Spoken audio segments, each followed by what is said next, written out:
Je me trouve actuellement sur le chemin des Dames. Ici même, il y a près de 100 ans, des batailles meurtrières ont eu lieu, faisant entre 100 et 200 000 morts. Dans cette région, des restes d'artillerie sont découverts quasi quotidiennement.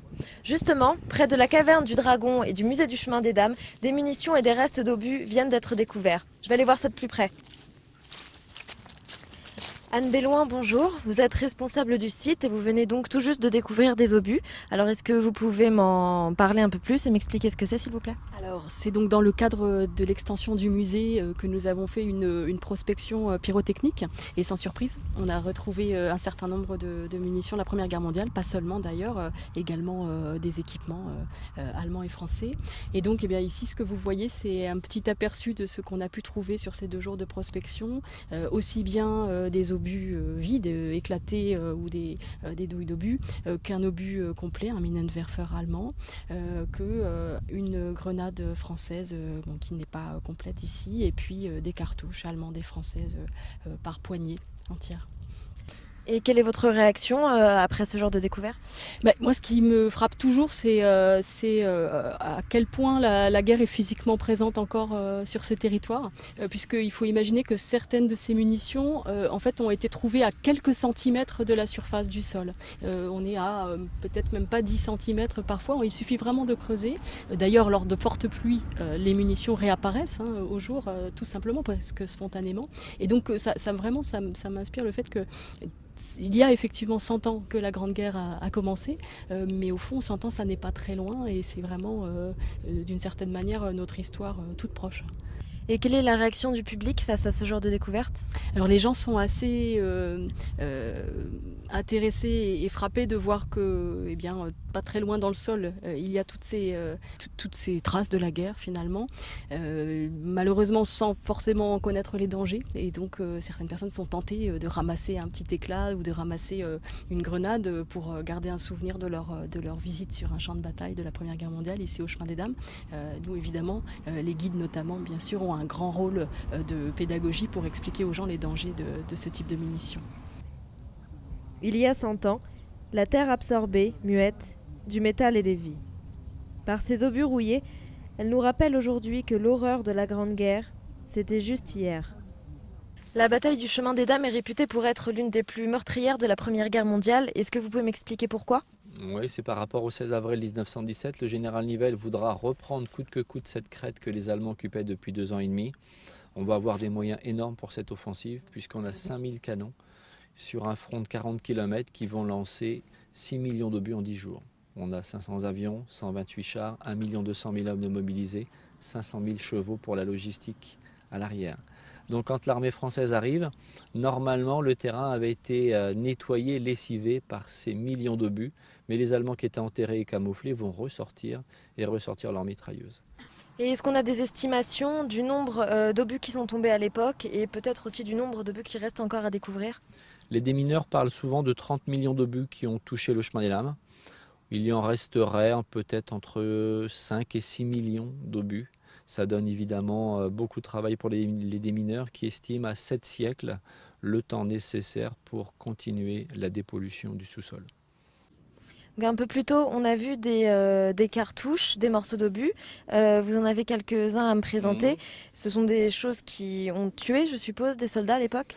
Il y a très peu de chances, vu la quantité de munitions, il y a très peu de chances que c'est touché quelqu'un. Évidemment, on ne le saura jamais. Mais la vitesse d'un éclat comme celui-ci, on est à peu près à 1500 à 1700 mètres secondes. On est proche des 6000 km/h, 450 degrés Celsius, et c'est mortel jusqu'à 800 mètres du point d'impact. On ne peut pas s'imaginer aujourd'hui le pouvoir de destruction d'une munition comme celle-ci. C'est la première cause de mortalité durant cette guerre. Et la seconde, ce sont les balles. Vous voyez, celle-ci sort du terrain. Je viens de la trouver il y a quelques minutes par terre. C'est la même qui n'a pas été tirée, vous voyez, en neuf. 8 mm Lebel, c'est le calibre pour les armes françaises. 750 mètres secondes. Voilà, quand elle est tirée dans un fusil Lebel, on est à 2700 km/h et dans une mitrailleuse Hotchkiss française, vous en avez 10 secondes, 600 coups minutes. Donc quand les hommes attaquaient à découvert, deuxième cause de mortalité, les mitrailleuses, la première, l'artillerie. Je vous propose maintenant de retrouver Oussoufa qui se trouve actuellement à 15 mètres sous mes pieds. Merci Hélène. Effectivement, je me trouve actuellement à 15 mètres sous terre. dans un lieu appelé la Caverne du Dragon. Baptisée ainsi par l'armée française car à chaque tentative d'approche, elle était accueillie par des salves de tir tels qu'ils étaient comparés au souffle d'un dragon. Cette ancienne carrière de 3000 m² a été investie militairement de septembre 14 à octobre 18. Pour en savoir un petit peu plus, je vais rencontrer le spécialiste du lieu.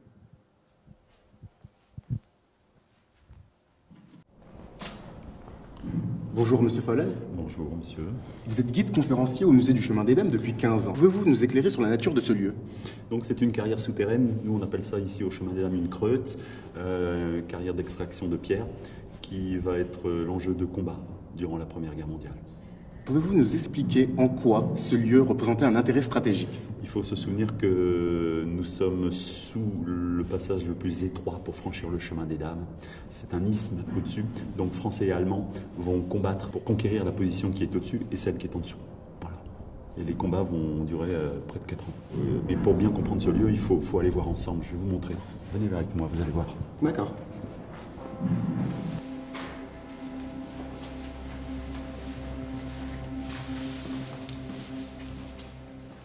Les Français donc vont habiter ce lieu du 14 septembre 1914 au 25 janvier 15. Les Allemands reprennent la position.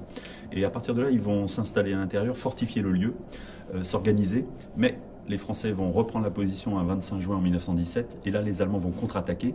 Et incroyable, à un moment, donc, dans le nord, vous avez des Allemands. Et au sud, dans cette carrière, là où nous sommes, vous avez des Français.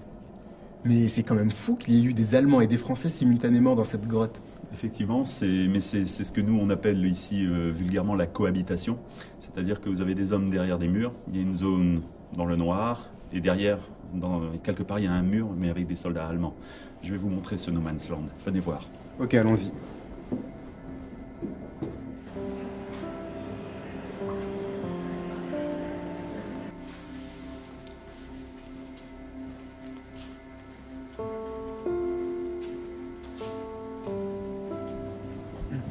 Voilà, ici on est entre les lignes. Les Français sont là derrière un mur, les Allemands sont là-bas, à peut-être 70 mètres, derrière un mur. Et donc on est dans la zone qui s'appelle le No Man's Land, on est dans le noir.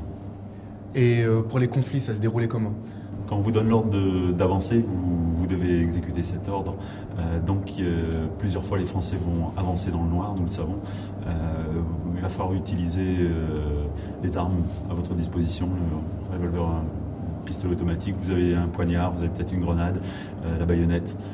Et en face, c'est la même chose. On est à 15 mètres sous le sol, il fait 12 degrés, on est dans le noir. C'est des conditions de vie vraiment horribles. Oui, effectivement, et en plus l'air est mauvais, très raréfié, ils vivent dans la peur, l'angoisse permanente, le sol qui bouge, ça résonne à cause des bombardements aussi au-dessus. Donc ils sont dans la mort ici, voilà. On ne peut pas dire d'autre chose, ils sont dans la mort.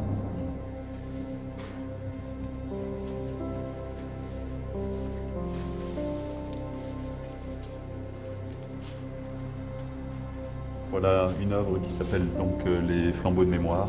Les carrés sur le sol représentent les champs du Chemin des Dames et toutes ces flammes qui sortent de ces champs représentent les âmes des hommes qui ne sont jamais rentrés chez eux.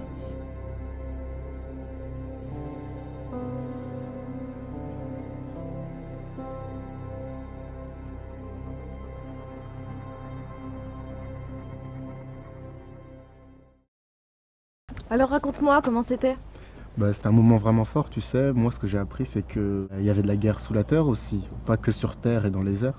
Justement, nous on a été voir un peu aux alentours autour du musée et j'ai été étonnée de voir à quel point les stigmates de la Première Guerre mondiale imprègnent encore ces lieux. Et pour en savoir plus, n'hésitez pas à venir visiter le musée du Chemin des Dames et la Caverne du Dragon, près de la ville de Craonne dans l'Aisne.